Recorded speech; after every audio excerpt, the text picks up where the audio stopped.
নেকড়ে ও দুষ্টু বানরের গল্প।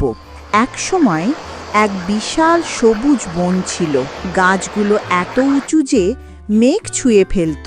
বন জুড়ে পাখির কিচিরমিচির, হরিণের ছুটোছুটি আর নদীর কলকল ধ্বনি। এই বনে বাস করত একটি নেকড়ে। নাম তার আর্কো।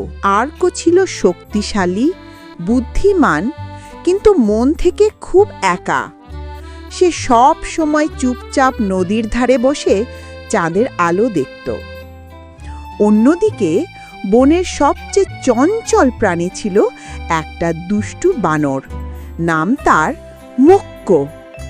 মোক্কো সারাদিন গাছে গাছে লাফালাফি করত, অন্য প্রাণীদের সাথে মজা করত, কখনো ফল চুরি করত, কখনো কারো মাথায় নারকেল ফেলে হাসতে হাসতে পালিয়ে যেত। একদিন দুপুরে আর্কো নদী থেকে পানি খাচ্ছিল। ঠিক তখনই মোক্কো একটা ডাল থেকে লাফ দিয়ে এসে নেকড়ের লেজ টেনে দিল। আর্কো রেগে উঠে বলল, এই, কে করলে আমার সাথে এভাবে?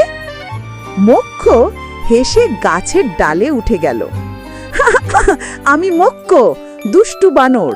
তুমি কি আমাকে ধরতে পারবে, বড়সড় নেকড়ে? আর্কো ধীরে ধীরে দাঁত বের করে হাসল। তুমি বোধহয় জানো না আমি কত দ্রুত দৌড়াতে পারি। মোক্কো আবার মজা করে আর্কোর মাথায় একটা কাঁঠাল ফেলে দিল।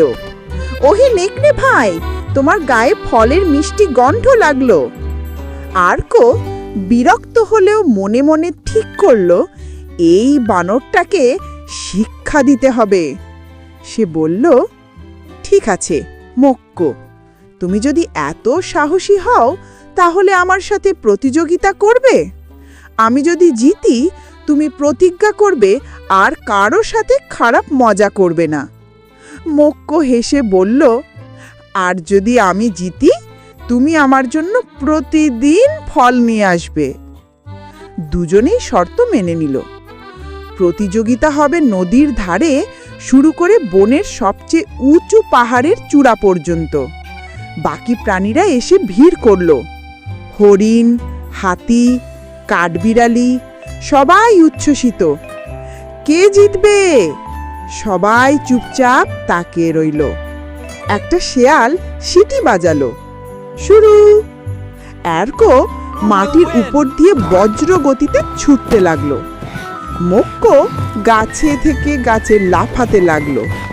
কখনো মোক্কো এগিয়ে যাচ্ছে, কখনো আর্কো। হঠাৎ মাঝপথে নদীর ওপর একটা ভাঙা সেতু পেল তারা। আর্কো এক লাফে সেতু পার হয়ে গেল, কিন্তু মোক্কো মাঝখানে এসে পিছলে পড়ে গেল। নিচে গর্জনরত নদী, তীব্র স্রোত। সবাই চিৎকার করে উঠল, মোক্কো সাবধান! আর্কো তখন থেমে গেল। জিতবার সুযোগ থাকলেও সে গিয়ে তার দাঁত দিয়ে মোক্কোর হাত ধরল আর টেনে উপরে তুলল। মোক্কো ভয়ে কাঁপছিল। সে বলল, তুমি আমাকে বাঁচালে? আমি তো সবসময় তোমাকে বিরক্ত করতাম। আর্কো হেসে বলল, বন্ধুত্ব মানে প্রতিশোধ নয়। যদি আমরা একে অপরকে সাহায্য করি, তাহলে জীবন অনেক সুন্দর হয়।